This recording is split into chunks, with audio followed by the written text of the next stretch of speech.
Hello and welcome to What We're Watching. It's Catherine. It's Liz. It's Ed. And John. Okay, so I want to start with a little bit of a confession. So I'm not completely up to date on all of the Star Wars movies, and Eric wanted to watch Andor. Yep. Okay, because we have Disney Plus, and he's like, we need to watch things on Disney Plus. I'm like, oh, okay. So we start watching Andor, and then we had to go back and watch Rogue One. Yes, you do. Yeah, it turned out Which is one of of my us, favorite movies. It turned out neither of us had watched it. Oh, okay. I mean, he goes and sees a lot of movies in like the theater, and I don't always go to that. So I thought he had seen it, but he was like, I don't think I have. So Well, that is true, but on the other hand, it's declined somewhat. well, that's true. So even I though mean, yeah, Rogue One was not recent, it could be on that decline. part of the window where he was not seeing everything. I think I've watched it. I don't know if I saw it originally in the movie theaters. I might have, but I probably watched it at home, Rogue One, half a dozen times. Oh wow, okay, And at least a couple different, stop and watch a whole section of it type of thing. right. Well, this was a first time watching, Okay. so that was exciting. And we watched it after we had watched, I think, 2 or 3 episodes of Andor, Right. and it felt like it didn't matter. It wasn't like you needed to know where he was going to go because this is a prequel. The right. series is a prequel to Rogue One, which is obviously a prequel to Star Wars, which was, of course, a very funny discussion because we were like, wait, how many prequels back is this? What are we? Does any of it matter? No, whatever. Because It's I'm fine. watching it as well. And, these are all early stories to where the Star Wars movies take off. They're like, origin stories. Right, for so sure. if you went to Rogue One, you saw basically who were following in Andor's, let's just say his hero journey and how it ends. So Yeah, it's like you really, you should have watched Andor first and then Rogue One. In Yeah. classic Star Wars fashion, you watch them the right way out of order, or now it's the wrong way out of order because you don't want to watch Right. 1, 2, 3, 4, 5, 6, 7, 8, 9. That's still the preference is the classic release of 4, 5, 6, 1, 2, 3, 7, 8, 9. Everybody get that? That's a lot of numbers. So I do think it might have actually been better if we had just held off and not watched Rogue One until we Right. finished the series, because then it actually would have been like, not a spoiler, because we are aware of how Rogue One is basically like, well, no one survives pretty much. So we did know that was where he was going. So it would have been fine to Now, not, but when we you keep did, saying yeah.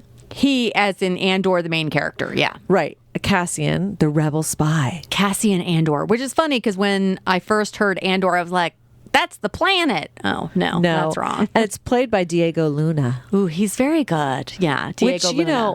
Rogue One, like, he's supposed to be younger in the series Andor than the movie Yeah, Rogue One. that doesn't totally and work. he looks good. I'm like, it worked. Oh, I was saying that it didn't work. When I watched Rogue One, I was like, oh, no, he definitely looks younger in Rogue One. Yes, he You're does. supposed to forget. Oh, you're supposed to forget? No. Yes. Well, I mean, it's only a couple years, right? I don't know what the exact... how many years between the Give movie the and episodes like, I don't know, another month. Someone will put a digital effect on him and de-age him and make him look like 12 or whatever. It would have already happened if they were going to do it. I think the Star Wars world has the capabilities. They would have already done it. That was 2016 Rogue One.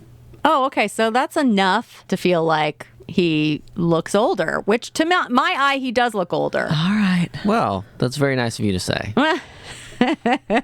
Well, the short version is we are definitely enjoying it.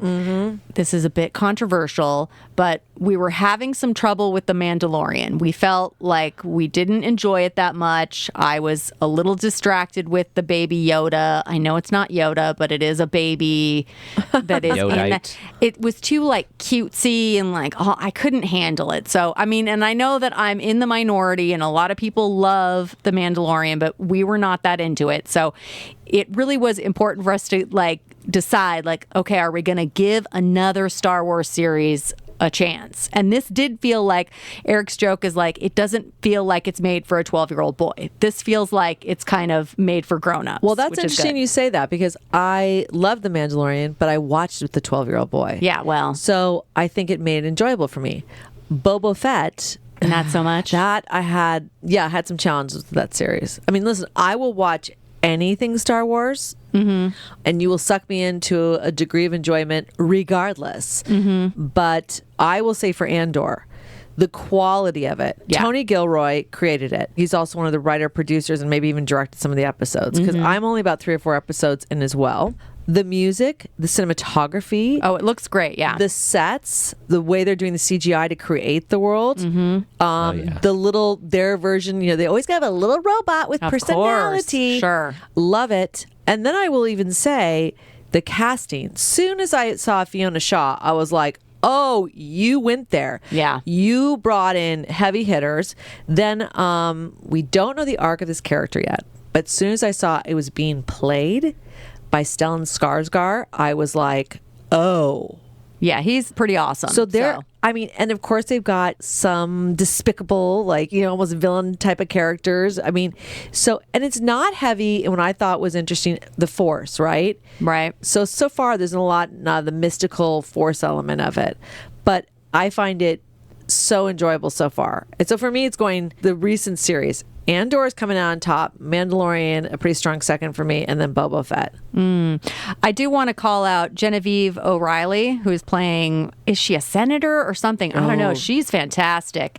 And it was really funny to see her in Rogue One because, boy, she's got some real 70s hair and she looks significantly younger in Rogue One. I'm like, well, whatever. She looks great. This is how space travel works. You age backwards. Yeah, well, whatever. I mean, there was a moment in Rogue One that I did get confused.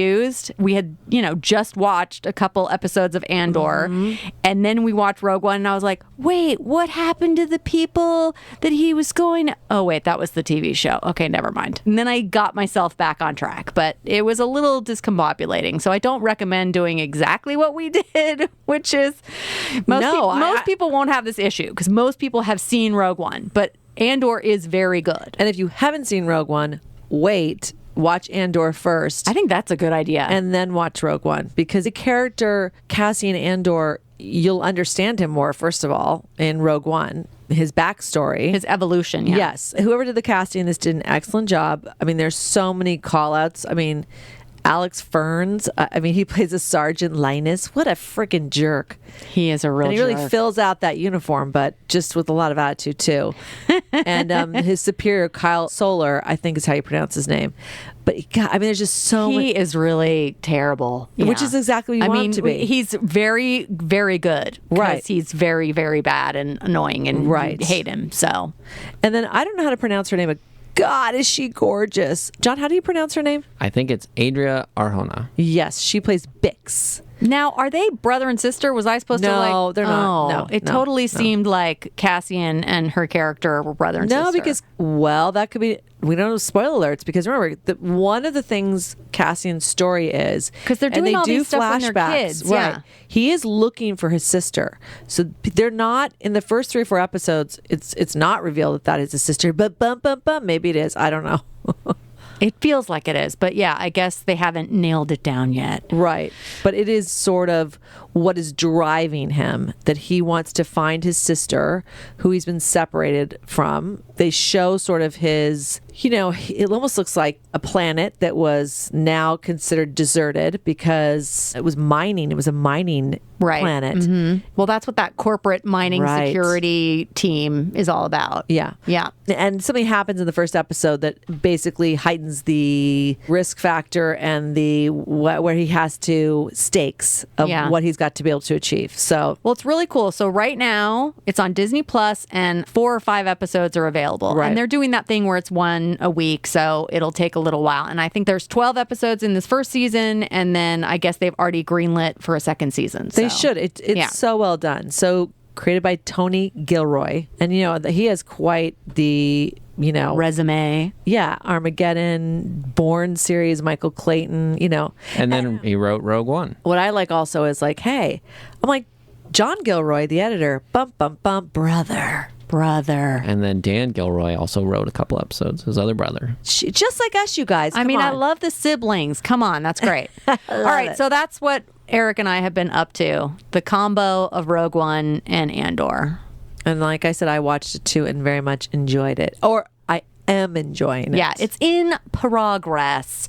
The other thing that Eric and I have got going on, we're watching Industry on HBO. It's come back for season 2. I don't know if most people have heard of it. We watched the first season when it came out. It's about a bank, so it's a financial industry kind of thing in England, but it's mostly an American 2 characters that you're following. And it's real dysfunctional people and a lot of salesy, manipulation going on in the financial world. And this season is a lot more spicy. They really are amping up the sexy time. So I was like, oh, this is surprising. Everyone in the cast is great, but boy, they're all jerks. You're like, ooh, it's very complicated. So a lot of times you're like, what is this financial deal that you're trying to make? Somebody's trying to sell something and then we're backstabbing each other and then somebody might have inheritance but maybe doesn't, and it's very complicated. Everybody's got a lot going on. The most interesting thing about this season 2 is that Jay Duplass has come on as a big, I don't know, a big fish. He's like the main character. Her name is Harper, played by Myhal Harold. I hope I'm saying that right.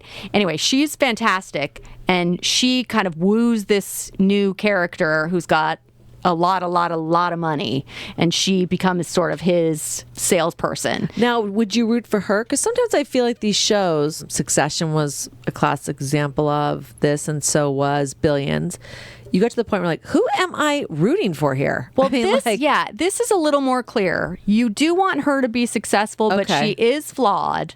And it's kind of complicated. I don't mind flawed, but almost all the characters in those previous 2, series I just talked about have taken a turn where, what, John? Take it easy. Who would you root for in any of those? I don't know. I love all of the people in Succession. Oh, well, love them as characters, but not, as people. Sure, maybe. Okay. Yeah, but you feel like none of you should inherit this. And guess what? He's never going to retire until he dies. So you're like, oh my God, this is so arduous sometimes. Well, look, her boss, oh God, I did like him. His character's name is Eric, and he's played by Ken Leung. And he's, I don't know. There's times when you want to back him, and then there's times when you're like, oh, you're real terrible. Look. Wait, can he talk to dead people like he did in Lost? No. Oh, well, then, all right, fine. Well, and this is, because it's the financial industry, this is one of those things that my husband, who is a financial advisor, cannot handle these type of shows. No, and this is the real pull back the curtain and a lot of the sales manipulation part of it, and big money and that let part me of it. qualify this. He's not a day trader. He's not dealing like this, but he knows this world so well that it just stresses him out to watch it because they're probably manipulating the market. I'm assuming. Absolutely. That's part of the story that's going on. Yeah. So I would say the other character that's really interesting is this character Yasmin, played by Marissa Abella. I think that's right. Yep. Anyway, she's great, and her first season was really interesting. And this second season, this is in progress now on HBO and HBO Max. So her character right now is really going through some stuff. I don't know that I would say that you root for anybody, but it is very interesting. And it does make me feel like I don't want to ever have this level of investment kind of. I'd love to have that kind of money, but not this kind of stress of do you want to buy a controlling stake in this company or that company and these deals that have to go down? And it's like, oh my God, it's kind of stressful, even though you totally don't actually understand what's going on. But anyway, we're enjoying it. That's Industry on HBO. Ed, would you like to go? I've got 4, count them 4, feature films. Oh, wow. Are any of them from this year? Yes. Whoa, all right. Shocker. Rude. Also, yes. I often bring old ones. And of course, the reason why I've got 4 is because I watched 2 different pairs. I was catching up on some Marvel and, hero movies, hero/anti-hero movies, and I watched both Venoms. Oh, okay. So Venom, the original, which I'd seen. I hadn't seen Venom Let There Be Carnage, the newer one. And Tom Hardy is still quite ridiculous with his super, super deep voice on the inside. Well, why don't we do this now? Oh my gosh, that's so good. You mean perfect? Got it. Yeah. And Wait, he does the he's- Venom's voice as well? Yes, he's the. I don't think I ever knew that. Well, is it his alter ego? Is that why he's doing it? Is that part of the bit? No, Venom is a completely different person, entity, or whatever. It's from another planet. It's its Oh, own okay. thing. But it is Tom's voice, Oh, and that's he funny. also is. He's already kind of like a gruff thing. I think there's a meme that like. Tom Hardy, the only actor who you've never understood anything he's ever said. Go watch it again. Check. You're like, actually, maybe I didn't get everything he said. So those are both very exciting. Very, very much not the Marvel Cinematic Universe. They're not made by Marvel, which is why they're not like on the normal apps. Okay. That you find all the Marvel stuff, which is on Disney. These were on Stars. And Got I it. hadn't been able to watch the newest Venom until recently when I ponied up for Stars. Thanks for sponsoring us. With a big question mark? No, Yeah, go on. Exactly. Okay, so those two, and that second one, yes, it is not super, super current. It came out in 2021, so we're getting That's pretty towards the current-ish. end of this year. So that is last year, and it was probably around this time. And I feel like those are both the right vibe for this time of year for the Halloween season. Well, So- that Venom character is very creepy and scary. He's very looking. creepy and dark and scary. And it's not like it's actually Halloween in either one of those. That'd be kind of ridiculous. Yeah, you know what? They should have done that. I don't know why they didn't do more. I don't know why they don't have more year-long story arcs in these movies. Why is it like 1 week long? I need a Harry Potter length, feature with all the holidays. I need to see Thor dressed up as something for Halloween, taking the kids out or something. Okay, anyways, back on track. So that's 2 of the 4 that I watched. And the other 2 that I'm bringing, one is a really old one, which I had never seen, and one is a brand new one 30 years later, dropping a sequel on us with Bette Midler, Sarah Jessica Parker, and Kathy and Jimmy in Hocus Pocus 2. Of course, preceded by watching Hocus Pocus, the original, which I hadn't seen. Really? You've never From seen the original? 93, whatever age I was, that was not the right vibe for me. But whatever. We're almost the right age, and that's one of Virginia, our sister's I think favorites, or Really? Rosemary's favorite. I think Oh. Rosemary's favorite. All Excuse me. right.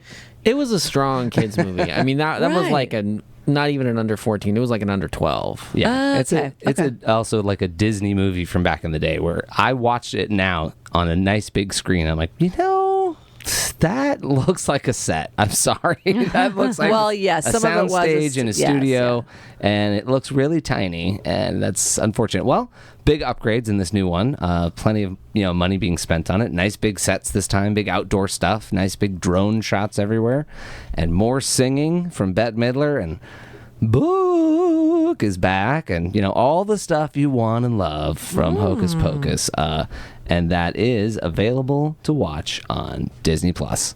Which Hocus Pocus the original is also there if you want to watch both of them. And this is the time of year to watch them, and then don't even bother watching them again, at least for another 30 years. Right. I was think going to say, maybe. do you need to watch Hocus Pocus 1 to understand Hocus Pocus 2? Well, the good news is no one reboots anything and forces you to watch the original. Why would they force you to watch the original? Just watch the new one. We'll explain it in the movie. Wasn't the original about some kid who's a virgin, That's still the theme. lights a candle, and does a I spell? don't know how that flew across Disney's radar the first time, but the second time, 30 years later, still they're doing the exact The same thing. virginity story. Really? That seems not kid friendly. I mean, It's the how Salem else? witches. Well, I mean, how else would witches get their power? It's Come on. historical. It's actually promoting virginity, Catherine. Well, it seems like a bad idea to hinge your. Well, I remember these Yeah. young kids in the first one. They was like, he's a virgin, and this kid looked so young. You're like, I would hope so. I mean, he looked like it would have been really young for him not to be a virgin. It was like, okay. So yeah, I mean, and wasn't it in some New England town takes place? It takes place in Salem. That's the gimmick. Is that the reason why it's about these 3 witches is because they're from the 1600s and Salem times, and that's when this happened, and all the curse and the whatever and the candle, and it's got to be on Halloween night, and then they did it again. Gosh, what are they doing? I do have 1 or 2 call outs because I do love the fact that all 3 of the main cast witches came back. Cast members, which Which members? I don't know. Which cast members? I think we cast members, but we're going to like cast like a spell. Mm-hmm. Anyways, there was a couple standouts for me in this. Whitney Peak was fantastic as the new lead kid in this feature. Oh, great. Totally going to have a great career. Very much enjoyed her shtick in the whole movie, the character she got to play. And her best friends, and the two of them are pretty fun, but that is like the side distraction from the canonical story of the Salem witches and why they got their powers and what the true story really is of the first movie, which let me tell you, they did not give it to you in the first movie. They totally gave it to you in the second movie. So back to back, these actually worked out great. Oh, good. It's really nice when you get to binge watch 30 years worth of feature films together. 30 years later, somebody figured out, ooh, we need to tie that knot. Right. It'd be like if you fix watched that story.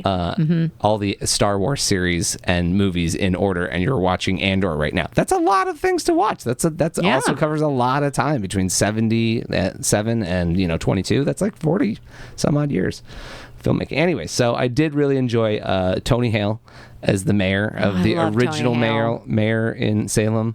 Just freaked out over there being a spider. Just a spider. Just burn the whole town down. There was a spider. Maybe that's where that meme comes from. But then also the mayor of the new town is also pretty good. And he's from Arrested Development, if you remember Tony Hale. Slash Veep. Very good. Bagman? Is that his official...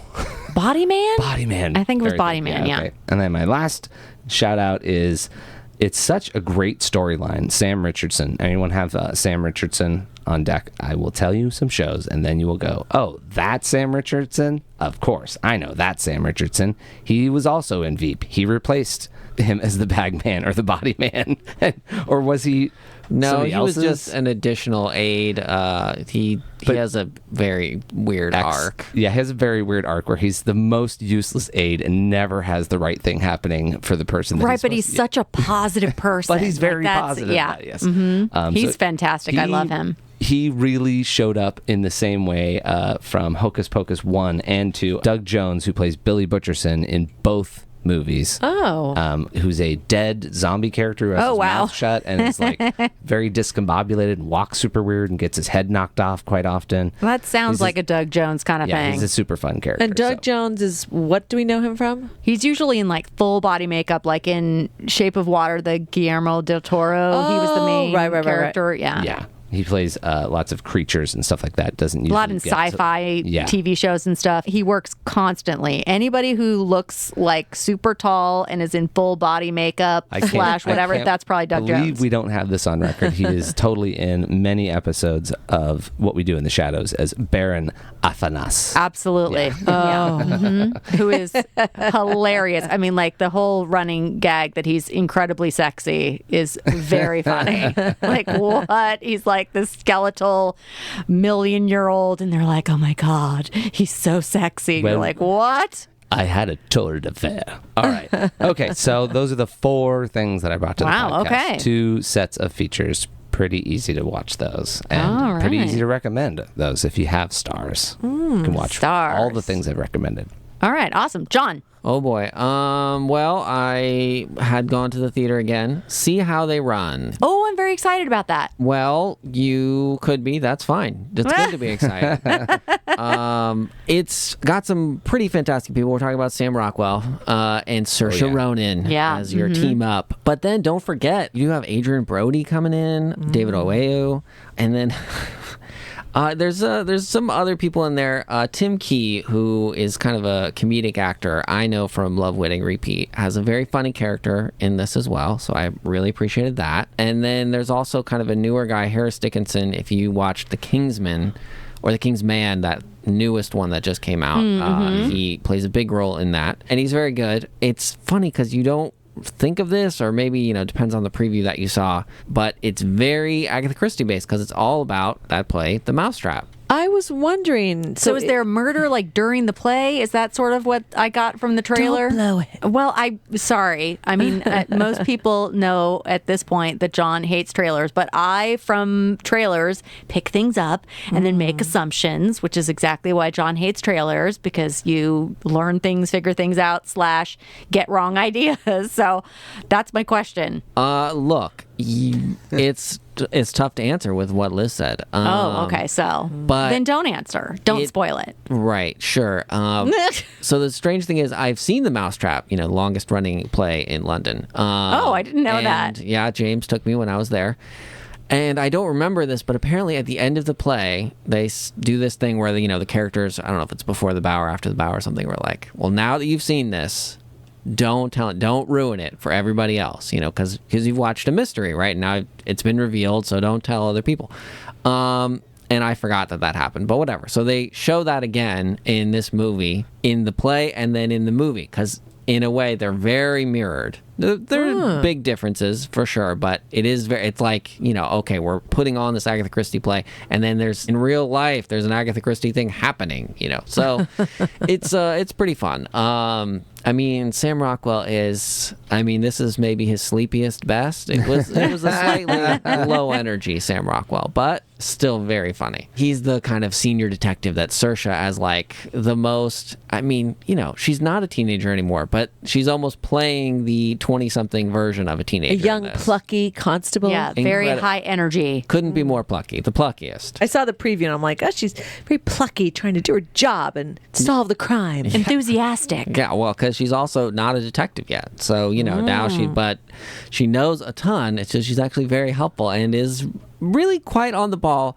if not always pushing in the right direction. So yes, Saoirse is always fantastic, and so this was a good matchup, her and Sam Rockwell. It's really very fun. I forgot Ruth Wilson is also there, so if you forgot Liz from The Affair, she's back for you. Oh no, I follow Ruth beyond The Affair.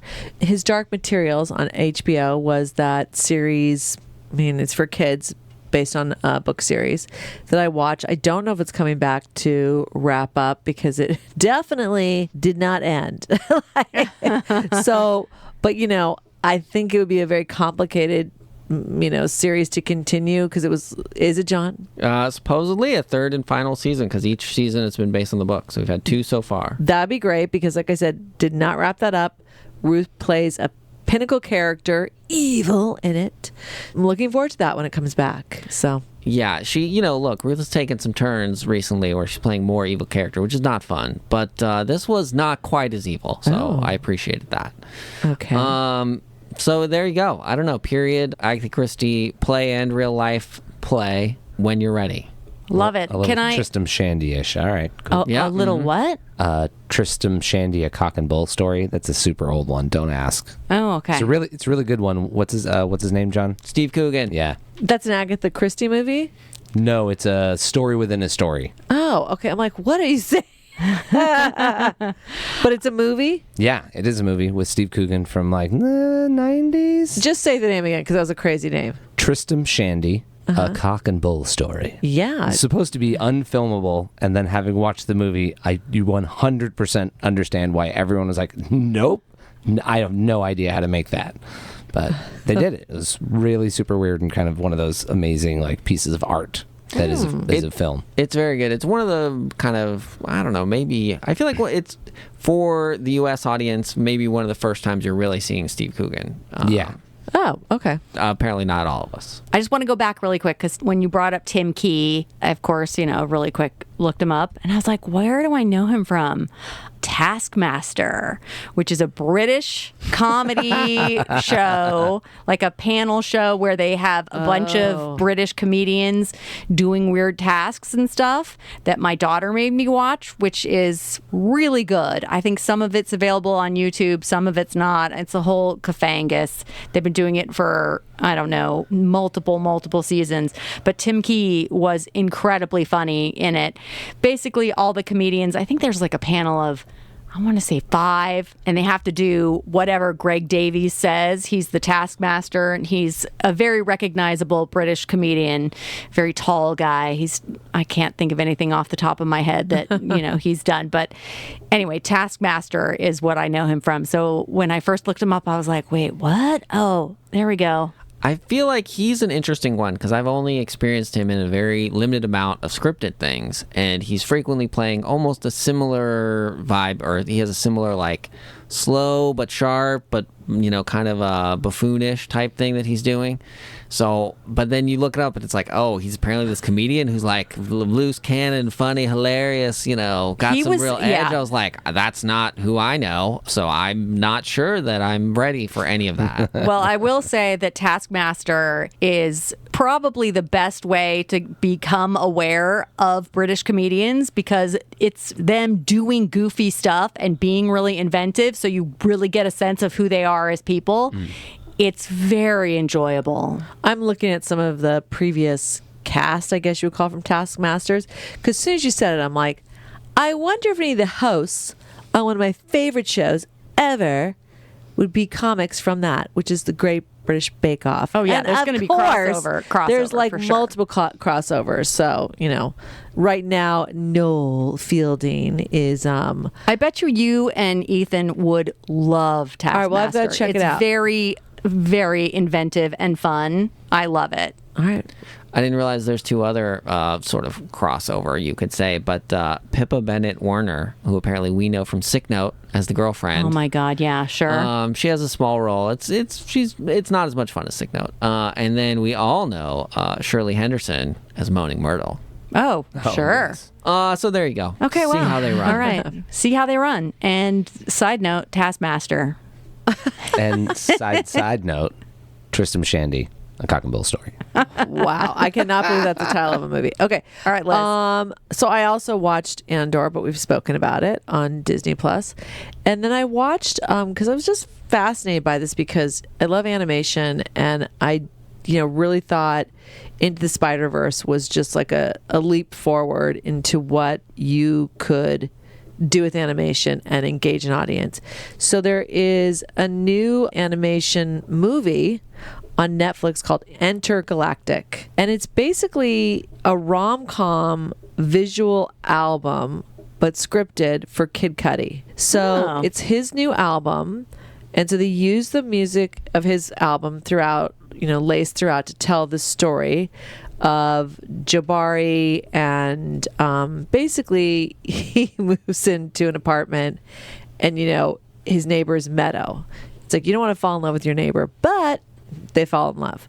And it's really because he is a visual artist and she is a photographer. It's through his eyes, but there are moments that his real world in New York, although animated, turns into a fantasy animated world. So very cool how they kind of do that at times.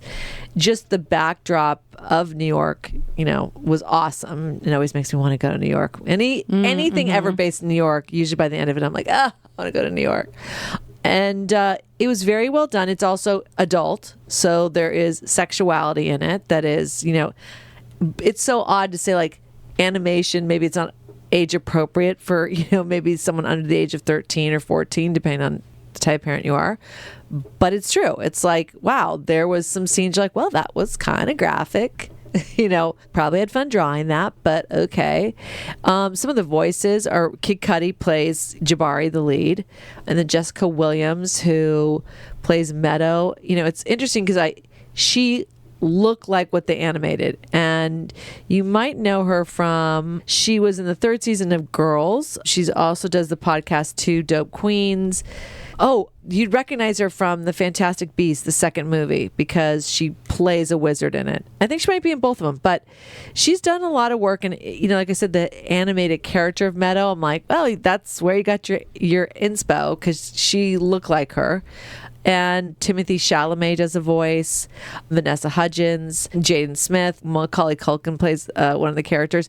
So they had a lot of cool, but very small little parts. So the 2 main are Kid Cudi and Jessica Williams.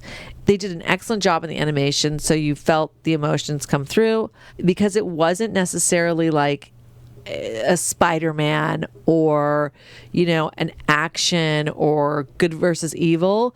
It was a rom-com. So it's like, that's just a very different thing for us to be watching in animation. But Yeah. I think it has potential. I mean, I'm not saying it's never been done, but I think as the idea of a visual album for Kid Cudi and his music and it being like hip hop and streetwear and New York, like really a cool angle. And the producer of it was Kenya Barris from Blackish. Yeah, love him. And, it had a really cool edge to it. I enjoyed it, quite a few times. My husband walking and going, what are you watching? Because that, 2 or 3 sittings of it just because, life getting interrupted. He's like, what is this? And I'm like, it's this cool new animation. At a certain point, I was like, wait, is this music? 'Cause I did not know that at first, that it was Kid Cudi's basically new album playing the backdrop of it.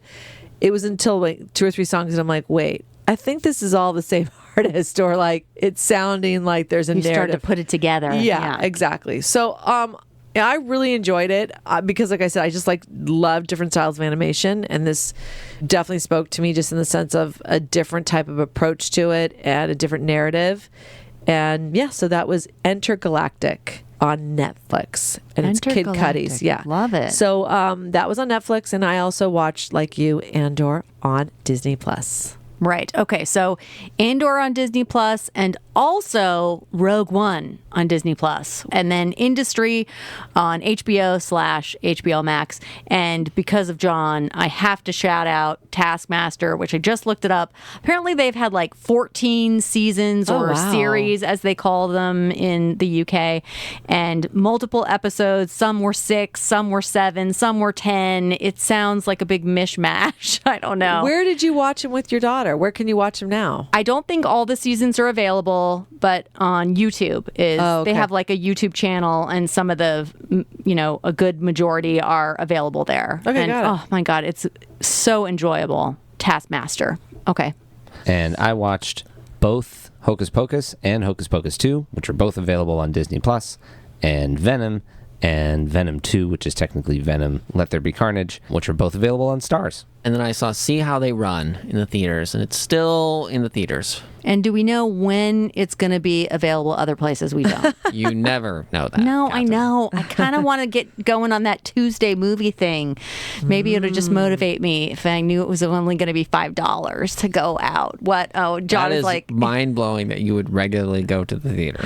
I know, but I kind of want to. I mean, I don't know that I have time to do it. That's the big problem, but... I thought your favorite place to watch things was the couch. Or the treadmill, but yes. All right. Well, thank you for listening to What We Are Watching. And follow us on all of our social at Podcast Watching. Yes. And our Patreon as well. Oh, yeah. Become a patron. And you know what? I actually got to give a shout out because I had planned to watch Andor regardless, but then I follow Ralph Sorella? Yes, exactly, from Howard Stern show. I've actually met him years ago through Jillian, our girlfriend, and he did a post about it. And then I made a comment. He's like, "I didn't think you were like a Star Wars fan." I haven't responded back to him yet because now I'm going to be like, "Yes, your post reminded me." So I want to say, hey, make recommendations to us. We love it. Like, way throwback to Kathy Delgado recommending Bear. I never would have watched that on Hulu. It's fantastic if you haven't seen it.